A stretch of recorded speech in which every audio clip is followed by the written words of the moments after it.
My sister, 28 female, married a man 38, 9 years ago after dating him for 3 years. Everyone knew that this was a bad idea. However, she didn't listen, and she eventually adopted his son, Teen, whom she views as her own.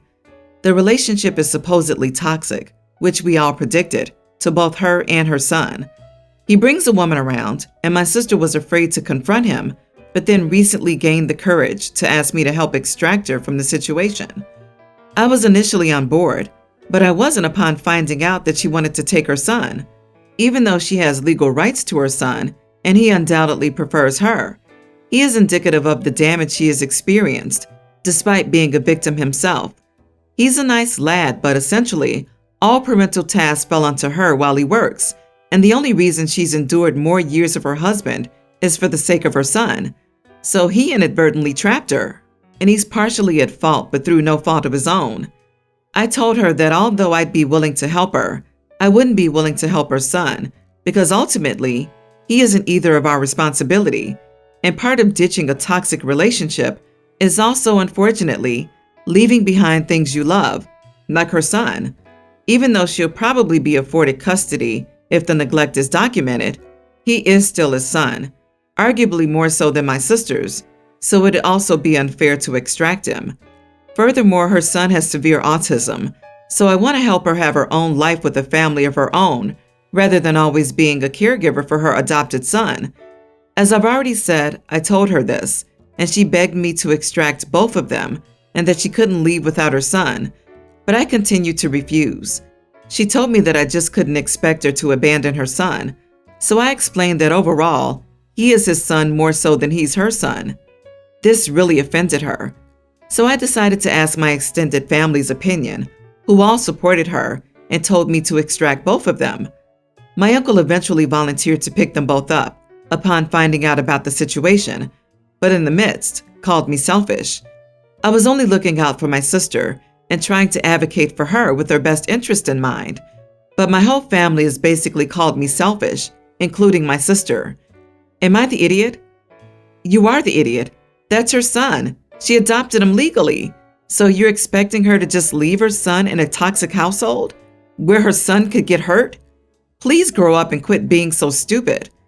I also absolutely hate how you say, ditching a toxic relationship is also unfortunately leaving behind things you love, like her son. You literally stated he's her son. There's a special place reserved for you, and you know where. Wow, you are the idiot and just lack empathy. Blood doesn't make a child yours, and she's the one that cared for him.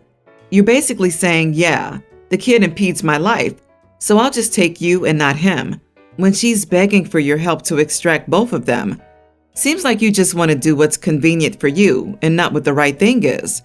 This makes me so sad for your sister and her son. Yes, her son. Your love may be conditional, but hers isn't. Don't be surprised when people see this and turn their back on you, OP. Is anyone going to pick up on the ages here? Your family stood around with your fingers up their noses when your teen sister fell in love with a 26-year-old dude with a toddler. Maybe you were too young then to understand, but what were your parents thinking? She needs help, including protecting the child she loves. Oh, and he has autism? Wow, just wow. He's not good enough in your eyes because he has it, and you want her to have a better child. That's one of the most disgusting, ableist things I've read on here.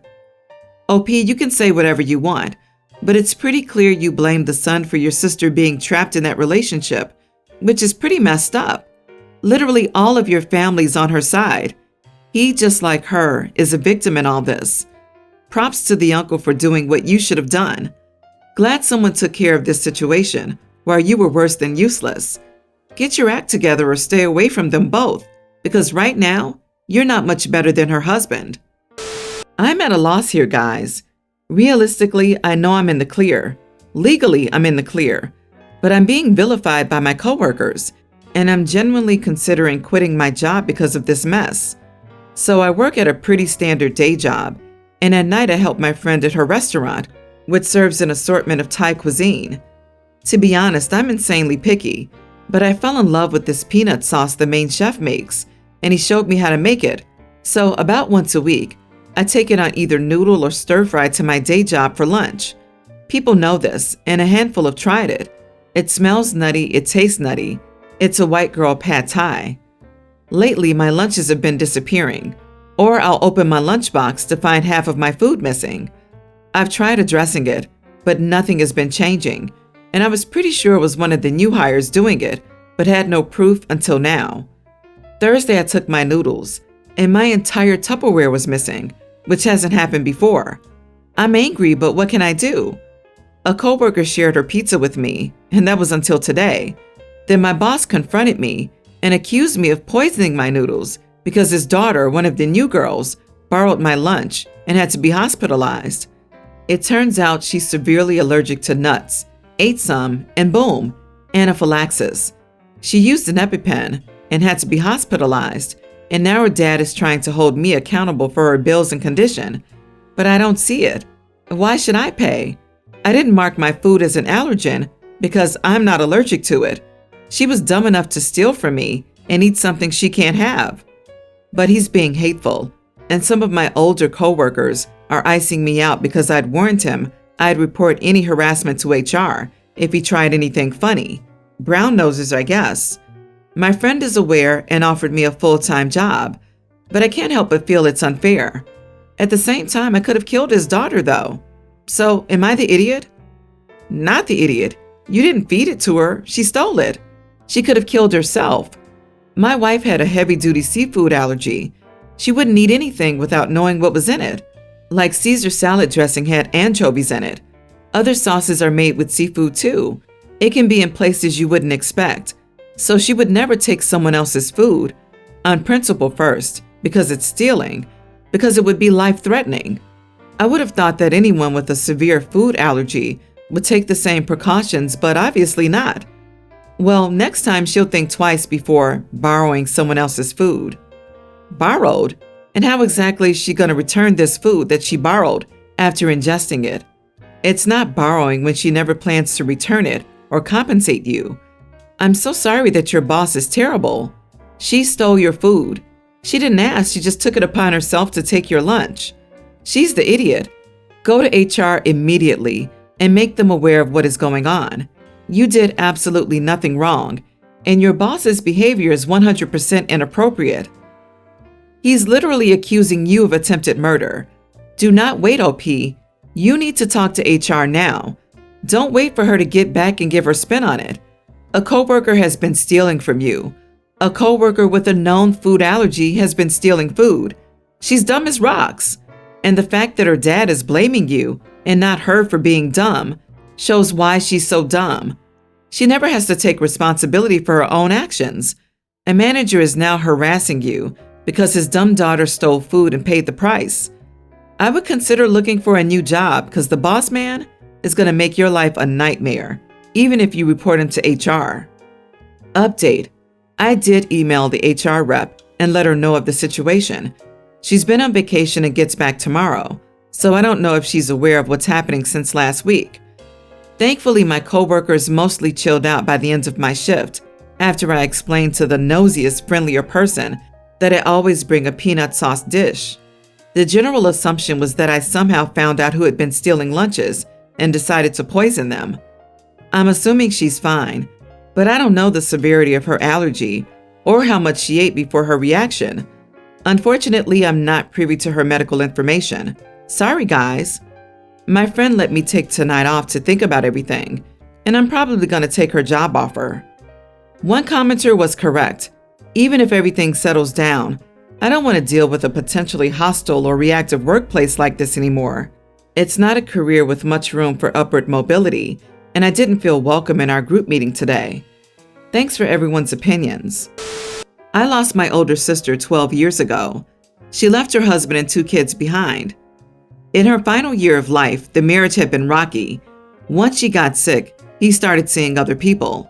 Our family knew, my sister knew, but she didn't want to dump more trauma onto the kids by leaving him and potentially having the truth come out. So she stayed, and she tried not to dwell on the fact she knew he would have problems acting as though she didn't exist. She made sure my parents, brother, and I all had access and a relationship with the kids, so we could make a point for the grandparents' rights if we needed to. When she died, she had set up a small amount of savings for both her kids after she passed. My parents took over the account and saved for her kids' future. For the last 4 years, I have been left in charge of the account with the instructions my sister and parents left. My ex-brother-in-law was aware money was kept out of his reach. It bothered him, but not so much. He married fast after my sister and had a stepdaughter and a son with his wife. Over the years, stuff between him, my parents, and I were rough. He didn't want us to have a relationship with the kids, but he also didn't want visitation granted through the courts. He also didn't want the kids to find out he brought one of his hookups around when their mom died, or that he had cheated throughout her illness.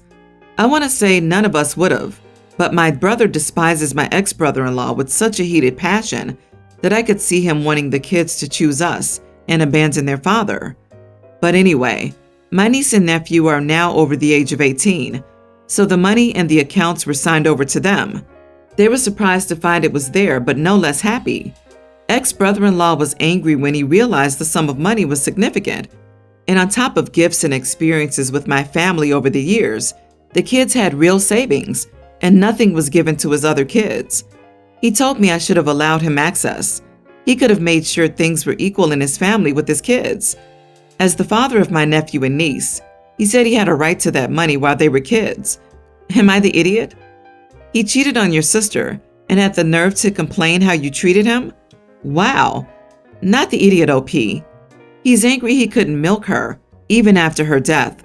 So you followed your sister's wishes. Their mother left that money for her children, not for her husband or ex to rebuild his life with someone he cheated with. He and his new wife should provide for their children together. How can you think you're the idiot here? How can you think he deserved any money? I don't understand what he's talking about. He should have been allowed to make things equal with all his kids. 2 of his kids have a living mother and 2 don't, so it's already not equal. If he was a good father, he would be happy for his kids that they have this surprise leg up on expenses for college or room and board, etc. Instead, he's hurt and insulted by greed. Sad. You can guarantee that if brother-in-law had control of the inheritance, OP's nibblings wouldn't have seen a penny because he would have squandered it on his shiny new family. OP's sister most likely saw it coming, so she protected her children's future. Ever since I, female 31, got diagnosed with cancer months ago, my husband had to come home from his business stay that lasted for nearly 8 months. So he canceled his contract with the company and got replaced. He drives me to the hospital and takes care of my medication, and I'm so grateful for that. But he developed this habit of blaming my condition for every little thing. He makes comments like, "Because of your cancer, now I had to drive in the middle of the night to look for medicine, and because of your cancer, I had to pull XYZ from my bank account to cover the bills, and because of your cancer, I haven't seen my family in a while." Or he'd say, "If it wasn't for your cancer, I'd still have my contract. And if it wasn't for your cancer, we'd had to beg my dad for help," basically blaming me for my condition. I grew tired of it, but I couldn't say anything, thinking he was saying those things out of frustration. But it's become too much and it has worn me down. The final straw was days ago. He was reheating dinner for himself. He hates to eat anything frozen and put it on the table and started eating with disgust all over his face. I was grabbing a glass of water, so I entered the kitchen where he was staying. When he saw me, he loudly said, "Who would have ever thought I'd settle for a frozen meal? Because of your cancer, now my health is declining because all I eat is frozen junk since you can't even cook." I snapped. I yelled at him, saying that my cancer wasn't a choice, that I was not happy with my situation, and that his constant remarks about my condition had gone too far and needed to be stopped. He got mad and argued, saying that he's in this too, and he's as much affected as I am, and that I'm being incredibly unfair by yelling at him for just venting and letting his frustration out so he wouldn't have to bottle it up and then explode and leave everything. He threw his fork and then walked out. I sat down and cried a bit. I felt bad for how I yelled at him, but I was getting fed up with listening to him say all those things night and day, on top of everything else I'm dealing with. Excuse me? He's as much affected as you are? Your own body's trying to kill you, and he's keeping score because he had to eat frozen food? Throw that whole man out and use the extra piece you gained to help in your recovery. He didn't have to eat a frozen dinner. He chose to eat a frozen dinner because he was too much of a lazy, selfish misogynist to cook for himself. I'm really worried about what OP is eating. If he can barely get a frozen meal together for himself, is he not even preparing anything for them? My God, what is he doing? What happened to in sickness and in health? He's an absolute monster with that horrible attitude. Look, I know being a caretaker is draining and can take a toll on people, but that doesn't excuse his atrocious behavior. I understand he's frustrated and maybe a little burned out, but you are the wrong audience for that vent. I live in a cottage that I inherited after my grandfather passed away 3 years ago. The cottage is one of the oldest homes in the area, and unlike my neighbors, I'm not a member of the HOA. The cottage itself is a waterfront one in which I have a small grass yard that turns into a beach on the lake. I never had a problem until recently over a seep line and buoys. Due to having a private pilot's license and being fortunate, I own a Piper Super Cub on floats. When I'm not flying, the plane is either tied to my dock or is pulled up into the beach and strapped down in bad weather. A month ago, I decided to make some new additions to my property. These additions were 2 lines of buoys at the edge of my property with signs on each. The buoys extend 15 feet past my dock and are still technically on my property. The signs themselves are ones that I got custom made, warning about prop wash. I decided to add the buoys and signs because whenever I take my seaplane out, there are sometimes boaters or kayakers who will stop to watch me leave. Usually, this is not an issue if they keep their distance. However, recently, they've been getting too close for comfort. With the addition of the buoys, I can keep a 100 by 300 foot safety rectangle. This makes it so that I'll always have around 100 feet off each wing of safe space at the bare minimum. Additionally, it prevents people from cutting me off when I come to dock or park on the beach. About a week and a half ago, I got a letter from the HOA. The HOA is demanding I move my plane to a local seaplane base and remove my buoys and signs. In response, I wrote them a letter explaining the reasons behind having the buoys and told them I had no intention of changing anything. About 2 days later, I got an angry visitor who was an HOA member. I told her that they would get arrested for trespassing if she or the HOA came onto my property again. Before leaving, she used some very colorful words and called me an idiot. Not the idiot, yet another HOA thinking they can flex on their neighbors. Screw them. But get cameras and a lawyer on retainer because you'll likely be in for an annoying ride with the HOA, even though you're within your rights. My God, these type of HOA people really annoy me. It's like this weird need to assert their power over people for the sake of it, over things that to most people are insignificant. It's your property. HOAs are always crazy. Be prepared for paperwork from them because they like to go to court. Keep putting those idiots in their place. I would hire an attorney and stop replying to them yourself. Have the attorney send a letter to the HOA to kindly stop harassing you when you're not a part of their HOA, and that any harassment would be reported to the authorities. If you can afford it, set up cameras and let them know any trespassers will be recorded.